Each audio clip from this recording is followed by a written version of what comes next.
During my 50th birthday party, my three sons unveiled a special presentation, a compilation of every major failure in my life, narrated by my ex-wife. He failed as a husband, failed as a father, and failed as a man. I left him because he couldn't satisfy me in any way. The video ended with them announcing they were legally changing their last names. Everyone laughed as I Saturday there in shock. I simply thanked them for coming and left. This morning, my phone wouldn't stop vibrating with desperate messages. They mocked me at my own birthday, called me a failure in front of everyone. I didn't argue. I just left. Now the internet turned on the man this morning. They begged me to fix the damage.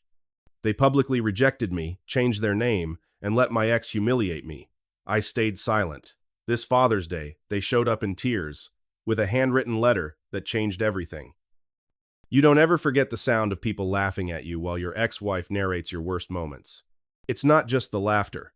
It's the way it hangs in the air, unnatural, unsure, a blend of pity and enjoyment. Like a slow-motion train crash they can't look away from. And I'm the crash. That's how my 50th birthday ended. Not with cake, not with candles, not with my son shaking my hand or giving me a hug, but with a 20-minute documentary-style slideshow titled, The Failures of Eugene Wilson. The projector flickered on, the screen pulled down with ceremony. Salvador tapped his glass like he was about to give a best man speech.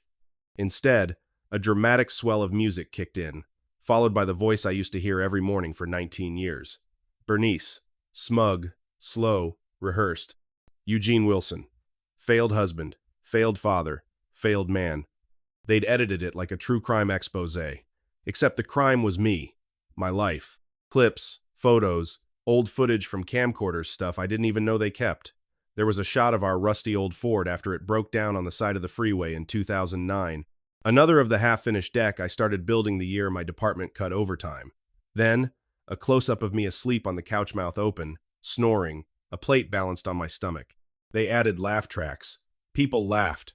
Real laughter, with gasps and elbow nudges. I saw my coworker Jeff laugh. I saw Bernice's new Pilates friend snap a photo of the screen. I saw Salvador's wife, Erica, whisper something to Damien, who smiled. I don't think I blinked for 10 full minutes. Then came the part I'll never forget, the marriage retrospective, as Bernice mockingly called it. There she was, on screen. A tight black dress, glass of wine in hand, seated like she was giving a TED talk. People always ask me why I left Eugene, she said, smiling with that clinical kindness only truly cruel people can master. I used to say we drifted apart. Truth is, I just couldn't fake it anymore. Not in the bedroom, not in life. Then she laughed, and the room laughed with her. I felt like the walls were closing in, like I was a bug under glass pinned and labeled. I glanced around. No one stood up. No one protested. Not even Vic, my oldest friend, who'd known me since junior high. He looked down at his drink like it was a magic portal out of this nightmare. It ended with a final act. A staged announcement, pre-filmed, pre-rehearsed. All three sons, seated together, smiling for the camera. Salvador looked straight at the lens. We're legally changing our last names to Garza. We'd rather carry the name of someone who raised us than someone who just existed nearby. Franklin chimed in next. We love you, Mom. Damien, trying to look brave, said, No hard feelings, Dad. Then the screen went black, and applause followed. I didn't speak. My tongue felt like stone in my mouth. My hands were trembling, not with rage but something worse. Humiliation. That soft, cold, irreversible humiliation that wraps around your chest and whispers, You weren't enough. You never were. What kind of people script a public execution of their own father and call it a celebration? How do you react when your own blood reduces your life to a punchline? Some expected me to yell, to break something, to collapse. But I didn't. I stood up. I cleared my throat. And I said calmly, like a host thanking people for coming to a book club, Thanks for coming. Hope it was worth it. Then I walked out. No one followed. Not one of them, not even Damien, who I used to carry on my shoulders after swim practice. Outside, the night was colder than I remembered. My new shirt pressed just hours earlier felt stiff against my neck. I sat in my car for 20 minutes without starting the engine. There were voices behind me, laughter echoing through the brick alley behind the brewery. I caught one phrase as the door opened again. He really just left?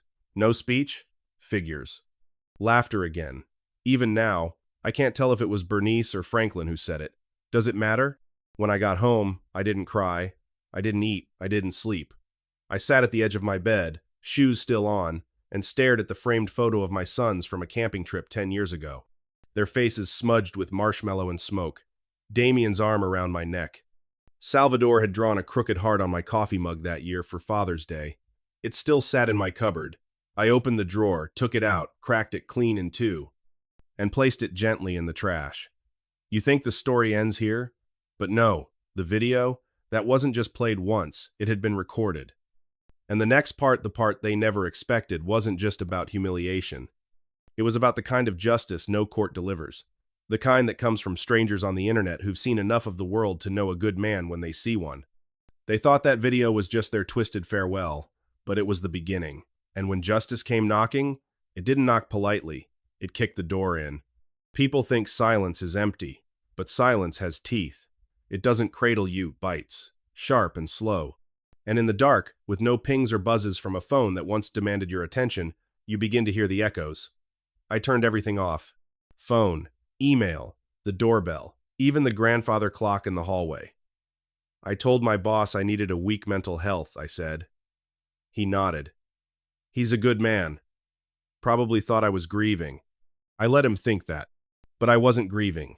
I was remembering, reassembling every moment they'd chipped away at mesmiling while they did it. I wasn't just watching memories. I was cataloging them. Because they thought I would disappear. Instead, I documented. Franklin was the first to crack. Even through airplane mode, I could feel his desperation. 2 years ago, I'd bailed him out of a poker mess that involved a near fight in the back of a bar. He'd sworn on everything he loved he was done. I never told Bernice. I didn't want her to see him as a failure. I should have let her. Salvador was next. He sent a message through my neighbor's daughter, who happened to be Facebook friends with Erica. Sal wants to make things right, she said carefully. He's worried. Really worried. I nodded, thanked her for the message, closed the door. He wasn't worried about me. He was worried about his paperwork. And then came the most grotesque thing of all. A care package. A brown box on my doorstep. No note. Inside? A family photo from 2011 Disney trip, all smiles. A DVD labeled Home Movies. And a candle. Vanilla. The scent Bernice used to light after we fought. It wasn't love. It was leverage wrapped in nostalgia. The message was clear. Remember the good times. Sign the papers. Be a good loser. I didn't touch the candle, but I watched the DVD. The footage was raw. Damien learning to ride a bike. Franklin holding his science fair trophy. Salvador playing piano out of tune but proud. And me. In the background. Always in the background. Holding the camera. Fixing the tire. Clapping in the second row. A ghost of a man who showed up but was never seen. And the part that broke me wasn't the joy or the memories. It was what wasn't there.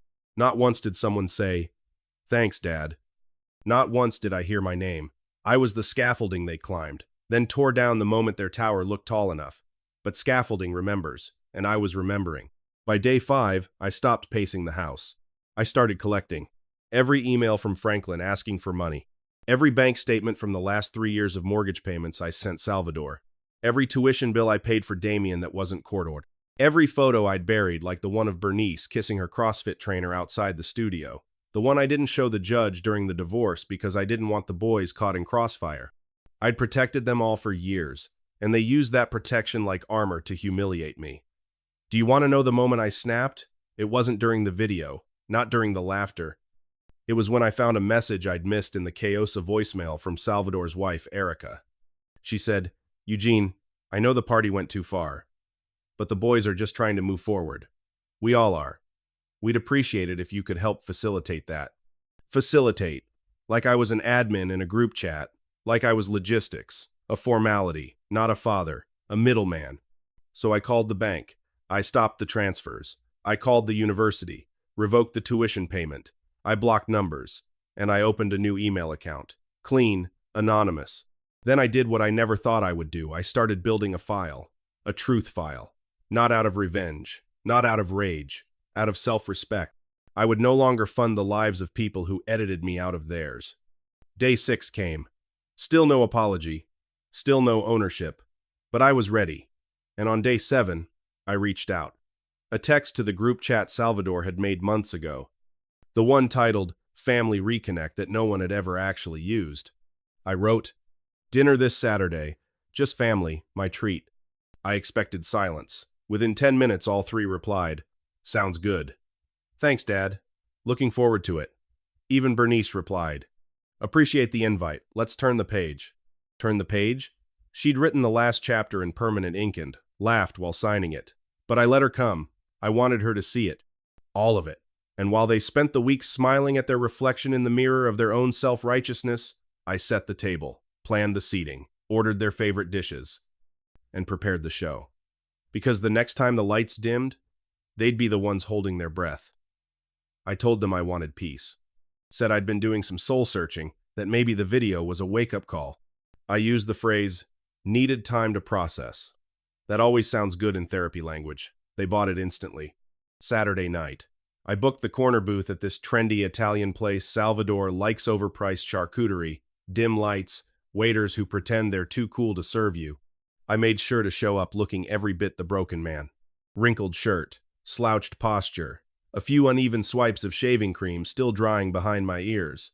I even made my voice raspier than usual, like I'd spent the week crying into a bottle. They loved it.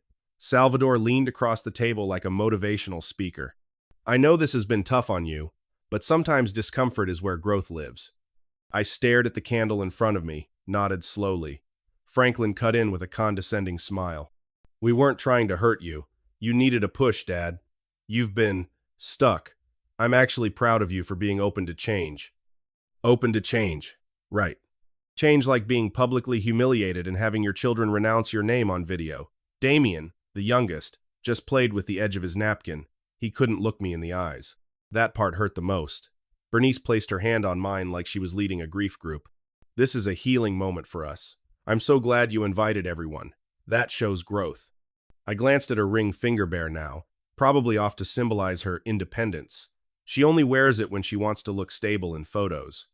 They talked like they were the ones offering forgiveness, like they had been the wounded party, like I should be grateful to sit there among them. Salvador cleared his throat and slid a manila folder across the table. "Here's the paperwork, just standard stuff. The notary said we just need your signature for the last step." I stared at it. The name change forms. All three names scribbled in pre-filled boxes: Garza, Garza, Garza. Bernice's name. My name erased, like I'd been a smudge on glass. I picked up the pen, let my hand shake just slightly. "I understand," I said softly. "I'm sorry I disappointed you." There was a long pause.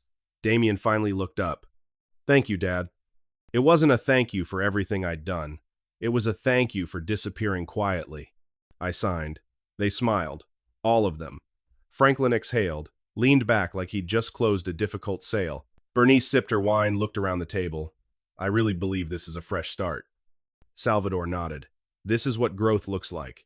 I wiped at my eyes. Let them think they'd won. Let them think the final nail was in the coffin, because I wasn't the one being buried. They didn't know about the transfers I'd already canceled, the tuition payments revoked, the folder of screenshots and emails I'd compiled over sleepless nights.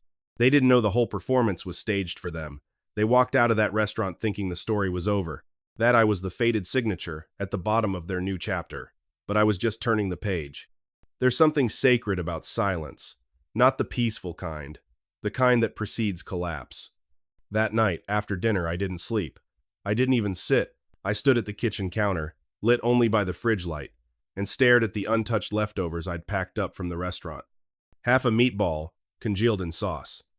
Franklin's fork still resting on the edge of his takeout container, like a crime scene frozen in time. They thought they'd buried me that night. They didn't realize I was just laying the foundation for their fall. I started with Salvador. 3 years of $1,200 mortgage payments. Quiet deposits. No questions asked. I'd always believed if I helped enough, they'd come around. So I logged into my bank account and severed the lifeline. With 2 clicks, their granite countertops and 3-car garage became their problem. Then came Franklin. His messages were all still there each, request like a breadcrumb in the forest. "Need a little help, Dad. Last time, I swear. I'll pay you back next week." He never did. So I compiled the screenshots, Venmo receipts labeled poker loss, sportsbook, and emergency into a neat folder. I added photos of our conversations, one of which included his admission. Malia doesn't know, please don't tell her. Then I sent everything to Malia with a simple subject line. What your future husband isn't telling you. I didn't even need to write a message. The truth spoke for itself. And Damien? His tuition payments were never my legal responsibility after the divorce, but I still paid them, quietly, semester after semester. Not anymore. I emailed the university, revoked the payment, told them to contact him directly about the balance. By morning, the tremors had started. At 9:42 a.m., Franklin sent the first message. Dad, what the hell did you do? At 11:17 a.m., Salvador followed. Mortgage bounced. Erica is freaking out. Call me. By lunchtime, Damien had sent 5 emails. The subject lines escalated in order. Hi. Did something happen? Dad, I need to talk to you. I'm going to lose my spot. Please respond. But I didn't respond. Not yet. Malia didn't yell. She just vanished. Her Facebook status changed to single. Her story post that night was a black screen with white text. When someone shows you who they are, believe them. Franklin left me 13 voicemails between midnight and sunrise. One of them, you just ruined my life, Dad. I was fixing things. You didn't have to get involved. Another, I can't believe you betrayed me like this. Betrayal. That word sat with me. Was it betrayal to finally show people the mirror? Damien got the worst of it next. The university flagged him for non-payment. Academic probation followed. His email to me was panicked. This isn't fair. You said you'd help. Why are you doing this now? But he hadn't said a word during the birthday video. Not one word. He watched it all. He watched me being dismantled on screen and clapped along. Salvador showed up at my house. No text, no warning, just a knock hard and frantic. I opened the door and stood there. He looked older somehow, like sleeplessness had reached inside his bones. We're losing the house, Dad. I said nothing. Erica's not eating. She's on meds now because of the stress. Her mom's coming next week for that reunion. What do I even tell her? He was trembling. I told her I had it under control, that it was temporary, that I could fix it. I leaned against the doorframe. Why didn't you just ask for help? Respectfully, why humiliate me? He looked at me like I was speaking a foreign language. It was supposed to be funny. It was a joke. That word again? Joke. To them, my life was a setup for a punchline. I nodded. You should go. He stood there for a moment, like a child who lost his parent at the store. Then he left. And Bernice? She did what Bernice always does when she loses control. She started whisper campaigns, calling cousins, texting my sister, sending carefully worded messages like, I think he's going through something, midlife unraveling, poor guy, just pray for him. Poor guy. This from the woman who narrated my humiliation like a Netflix docuseries. But I wasn't unraveling. I was sharpening. I sent a group message. Dinner. My place. Just us. Saturday. I ordered all their favorites from the Chinese place off Route 9. Made the table look like a casual peace offering. They arrived in waves. Bernice came first, early of course, probably to do a pre-assessment of my emotional damage. She wore a soft cardigan and gave me a half hug. I'm glad we're doing this. It's good for closure. The boys followed, tired, hollow-eyed, still smelling like cologne and bad choices. I poured drinks, made small talk, and then I said, before we eat, I want to show you something. I walked over to the television, plugged in the HDMI, pressed play. The same video they made for my 50th. Every word, every laugh, every frame, now playing in my home. They didn't speak. Salvador's smirk faltered by minute 3. Franklin's arms tightened across his chest. Damien looked at the floor like he wanted to disappear into it. Bernice had the audacity to whisper, this feels unnecessary. I let it play until the end. Then I handed out the folders, 4 of them, neatly labeled. Salvador opened his and saw the mortgage records. Every payment I'd ever made, over $43,000. Attached, a signed letter. I will not pursue reimbursement, but no further support will be given. He turned red. This isn't fair. You said, I cut in. I said yes for 3 years. That was the agreement. Franklin flipped through his pages in silence. Betting records, texts, app screenshots, and a flyer. Online gambling support free, private, voluntary. He blinked fast. You're trying to shame me. Number, I'm giving you the same gift you gave me. Truth. in front of people. Damien's folder had tuition receipts and a note. Your current semester is covered. It will be the last. He mumbled, I thought you believed in education. I do, I said. I also believe in consequences. Last came Bernice. Her folder contained time-stamped photos from the year before our divorce. Her and her CrossFit instructor, laughing, kissing in parking lots. I never showed the court these, because I didn't want to drag you down in front of the kids. Her face stiffened. She reached for her wine. This isn't who you are. I smiled. You're right, I used to be softer. Then I stood. You're welcome to finish your food, but our business is concluded. I grabbed my jacket. As I walked to the door, Salvador called out, Where are you going? I turned back, just once. Lunch date. And I left. That night, I slept with the window open. The air was cold and clean. 2 days after the folders and the frozen stairs, I was microwaving leftover lo mein when my coworker Marcia tapped my shoulder in the break room. She looked unsure, hesitant, like she wasn't sure if she should say anything. Eugene, is this you? She turned her phone around. It was me. On the screen, paused mid-breath, frozen like a deer on the highway. That projector screen behind me, the brewery lights low, my son's on the microphone. The video. I watched the thumbnail without pressing play. Where did you find that? She hesitated. It's everywhere. I took her phone, thumb trembling slightly. TikTok, 5.4 million views. Reddit, 42,000 upvotes in 6 hours. YouTube, re-uploaded with the title, They humiliated their dad on his birthday, but karma had other plans. I didn't ask who uploaded it. I didn't need to.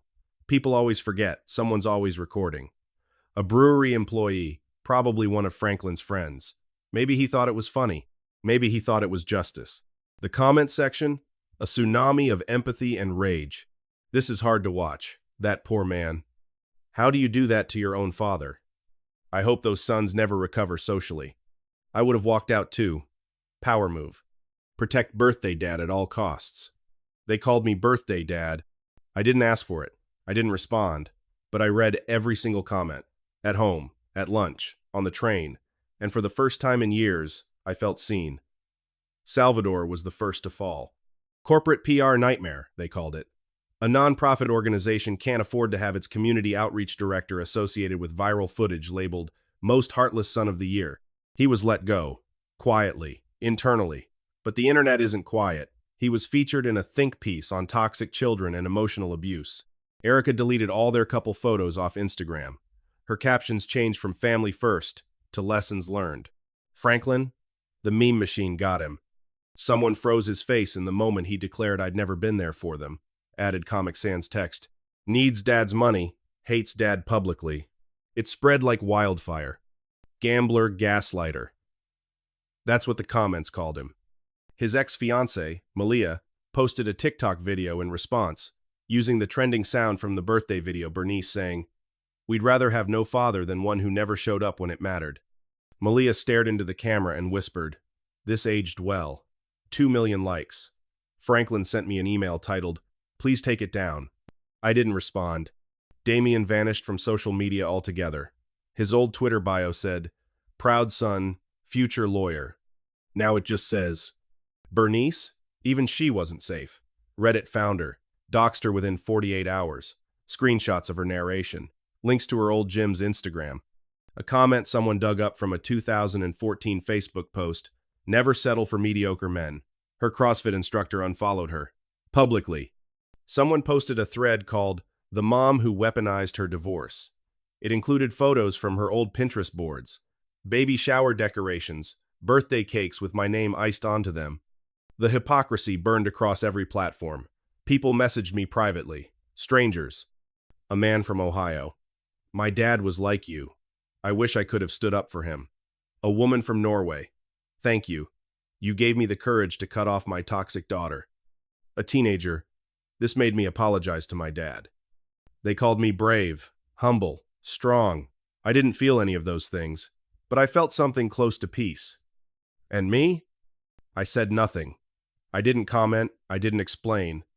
Because silence, when held with dignity, is louder than any defense. They wrote me out of their lives. The world wrote me back in. It's strange how light hits differently in a place where no one knows your name. In Yellowstone, I watched the sunrise alone, not in a sad, cinematic way, but in a way that made me feel clean. I wasn't Eugene Wilson anymore. I had left that name behind, tucked it away like an old coat that no longer fit. I took my mother's name, Carter. She used to tell me, "You came from me before you came from anyone else. Don't ever forget that." I didn't forget. I hiked. I breathed. I sat beside geysers that roared up like angry miracles from beneath the earth. Nature didn't ask me for explanations. It didn't cross-examine my worth or laugh at my mistakes. It just was. That first night under the stars, I didn't feel small. I felt accurate. For the first time in decades. And there's someone else. Her name is Audrey. We met online, in a hiking group for people over 40 and not over dreams. Her bio said she liked black coffee, blunt honesty, and dogs with droopy faces. On our first walk together, she asked what I was carrying. I said, 50 years. She smiled. Let's walk until it feels like less. A week later, she asked if I was the man in that video. I told her yes. She didn't flinch, just asked, "Do you want to talk about it?" I said, "Not really." She nodded. Okay. But that night I told her anyway. Everything. She didn't interrupt. When I finished, she reached across the table, squeezed my hand, and whispered, "They lost the best thing they ever had." She might be right. For 50 years, I was the quiet man, the steady one, the man who paid first, forgave first, bent first. I was a bridge they walked over to get to somewhere shinier. But this year, I stopped being the bridge. I became the stone. Do I hate them? Number? Hate still gives them power, still ties me to them. I don't hate. I just don't belong to them anymore. There are nights when it aches. I see a father pushing a stroller, or hear a young man call someone dad across the aisle at a grocery store, and something inside me stirs. I wanted that kind of love, thought I'd earned it. But not all seeds grow even if you water them every day. So I've started planting somewhere new. In myself. In mornings that belong only to me. In conversations with people who see me now, not who I failed to be then. If you're still reading this, still sitting in the ashes of something you thought was family, or love, or respect, let me say this plainly. It's not too late. You don't owe your dignity to people who gamble it away. You don't have to be the joke to keep the peace. Sometimes, it takes a room full of laughter at your expense to finally realize you deserve to be the one who laughs last. And this time, I did.